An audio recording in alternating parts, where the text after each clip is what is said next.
देखो ये आंखें ना सब कुछ व्यक्त कर देती है।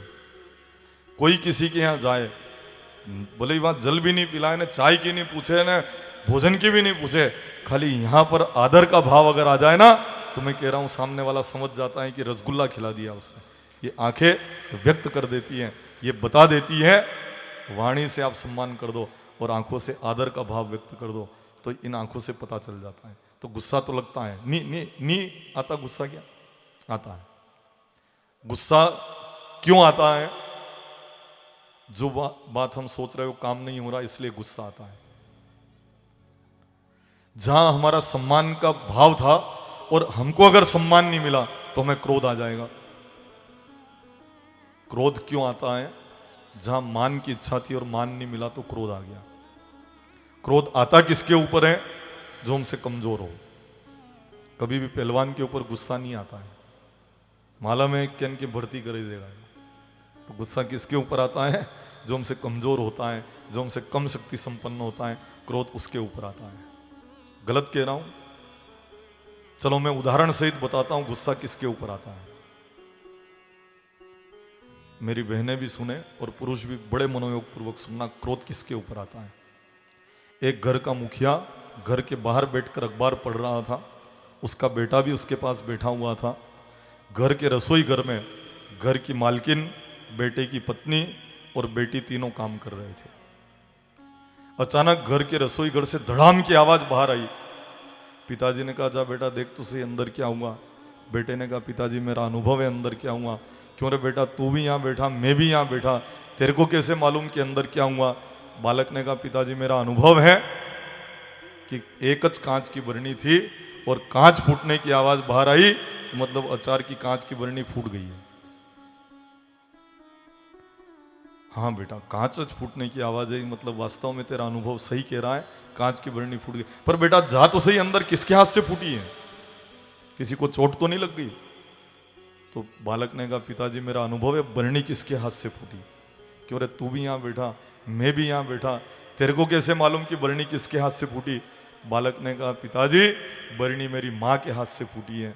क्यों रे, तेरी घरवाली अंदर, तेरी बहन अंदर, तूने डायरेक्ट माँ का नाम कैसे ले लिया? तो उस बालक ने कहा बरनी फूटने के बाद किसी की आवाज बाहर नहीं आई, इसका मतलब वो बरनी मेरी माँ के हाथ से ही फूटी है। अगर मेरी बहन फोड़ती तो माँ की आवाज बाहर जरूर आती, मेरी घरवाली फोड़ती तो माँ की आवाज बाहर जरूर आती, पर चूंकि माँ के हाथ से ही फूट गई होगी तो माने कि भगवान की ऐसी मर्जी थी।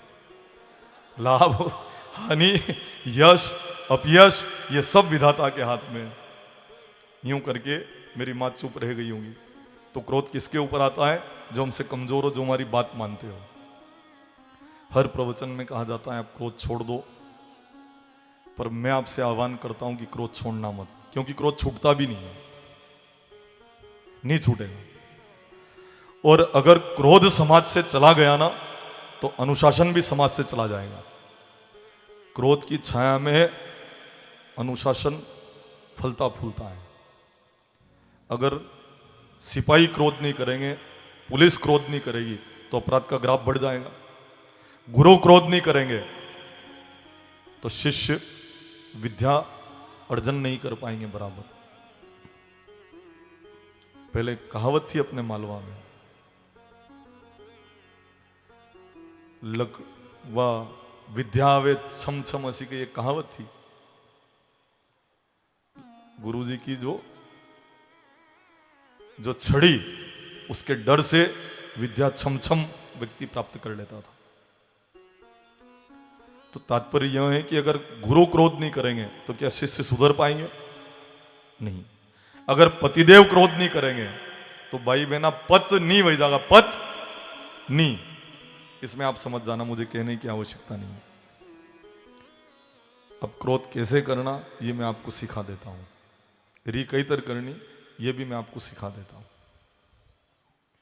एक आदमी घर गया तो स्टार उत्सव चैनल चल रहा था, आदमी को अच्छा नहीं लगता था, उसने कहा बदल दे चैनल।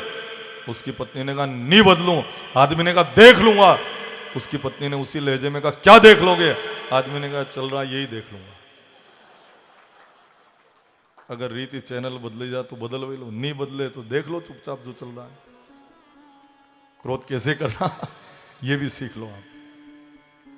नया नया विवाह, ठंड के दिन थे, तो आदमी ने पहला प्रभाव दिखाते हुए अपनी पत्नी से कहा, पानी गर्म कर दे नीतो।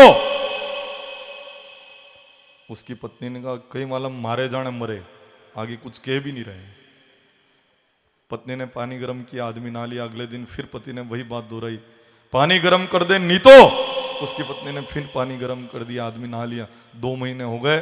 अब उसकी पत्नी ने विचार किया, रोज कहते पानी गर्म कर दे नीतो, मैं पानी गर्म करते हुए नहा लेते हैं, आगे क्या कहना चाहते हैं कल मैं पूछूंगी, ये सोचकर सोई थी। सुबह उठते ही फिर उसने वही बात दोहराई, पानी गर्म कर दे नीतो। उसकी पत्नी ने कहा, क्या कर लोगे? आदमी ने कहा, ठंडे से नहा लूंगा। अगर तू गर्म कर देगी तो गर्म से नहा लूंगा, नहीं तो अब ऐसे ठंड कम पड़ गई, मेरी भी इच्छा है कि अब ठंडे पानी से मैं नहा सकता हूं। अगर आपके क्रोध से गर्म हो जाए तो करवा लो, नहीं तो चुपचाप ठंडे से नहा लो। क्रोध में अपनी शांति को भंग नहीं करना है। वो ब्रह्मा जी को जब क्रोध आया, उस क्रोध को ब्रह्मा जी अपने विवेक के द्वारा जीत कर जब उस क्रोध को शमन कर देते हैं, वह क्रोध ब्रह्मा जी की भ्रुकुटी को चीर कर उत्पन्न होते ही रोया, इसलिए उनका नाम रुद्र रख दिया।